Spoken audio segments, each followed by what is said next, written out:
Welcome back to another technical deep dive here in the debug zone. Today we're tackling a big question and breaking it down with insights from other users.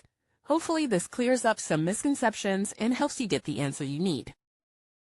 So buckle up, stay a little curious, and let's jump right in.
And that's a wrap. I hope you found the answer you were looking for.